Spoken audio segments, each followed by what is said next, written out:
Good morning, ladies and gentlemen. Earlier today, I watched a YouTube video by Erek on making a murder. And unfortunately, I would have to say I was a little bit disappointed with Erek's attitude towards Mike Griesbach. Now, Erek, that wasn't very nice at all, having a go at Mike Griesbach, because it just wasn't nice at all. I mean, Mike Griesbach actually won the election to be the Manitowoc District Attorney. And Mike Griesbach is such a nice fellow that he actually handed over, having won the top-notch job, he actually handed over the poisoned chalice to Mark Roher. That's how nice Mike Griesbach is. You know, he was quite happy to give up the better, bigger job that presumably would have been more money. That's how nice Mike Griesbach is. And to suggest that there was anything wrong with the honest lapse of memory of, you know, not taking the information of the 95 phone call to the Attorney General's office when the pair of them went to Madison. I mean, that's just laughable. You know, that's an honest mistake. Anybody could forget that phone call. It wasn't as if it was of any great significance. Come on, Erek, don't be so unkind to the nice Michael Griesbach.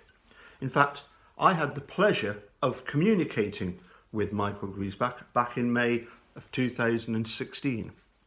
In which I'll read it out and confirm the fact that he's also a great admirer of making a murderer.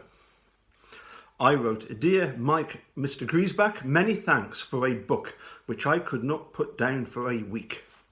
Whilst people can argue about the case until Kathleen Zellner presents her new evidence, the fact remains that Stephen lost. It would appear that the first jury vote was 7-3 in favour of Steve, but something caused a change of heart.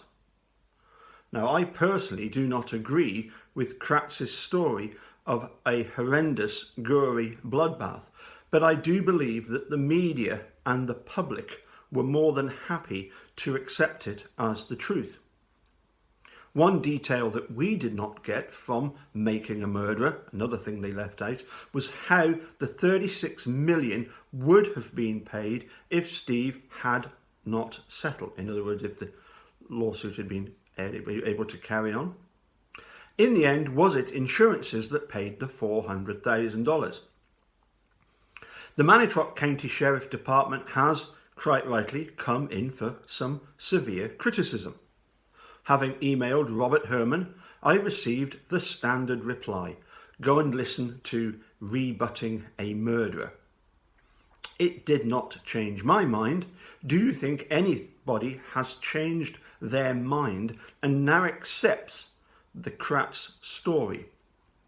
Stephen is either a flawed genius for destroying some evidence whilst leaving the rest in plain view, or he didn't do it. Once again, sincere thanks for putting up an alternative. I would greatly appreciate your opinion on how the 36 million would have been paid.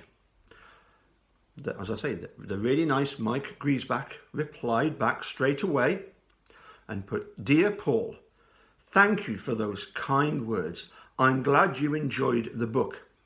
I don't think I said I enjoyed the book, but I said I couldn't put it down for a week. Anyway, I agree with much of your analysis. Oh, you see? As for the insurance, it's my understanding that the county's insurer would have covered the $3 to $5 million that Stephen would likely have received but for the murder. And of course, I've pointed out in a previous video that yes, the actual government there in Manitowoc, they have got an insurance policy that covers up to the first $5 million. Now, carries on. Some of that is covered in the new book I am writing on, Indefensible. I must remember not to get that one. Due out this September.